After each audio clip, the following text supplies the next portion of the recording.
Hello friend, नमस्कार. तर बघा, आज बनवणार आहे पोहेचे कटलेट. तर बघा, पोहे भिजून घेतले मी. त्याच्यात 1 चम्मच बेसन टाकलं. बेसन टाकल्यानंतर जिरा पावडर टाकलं. जिरा पावडर टाकल्यानंतर थोडी मिरची पावडर टाकली, हळद. त्याच्यानंतर मीठ टाकून घेतलं चवीनुसार.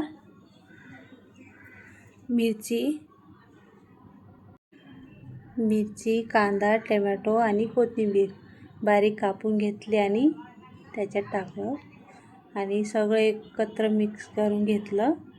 त्याच्यानंतर छोटे छोटे लोळे घेऊन त्याचे बनवायचे आहे कटलेट. तर बघा, असं बनायचं गोल गोल. सगळे असे बनवून घेते मी कटलेट. त्याच्यानंतर शॅलो फ्राय करून घ्यायचे.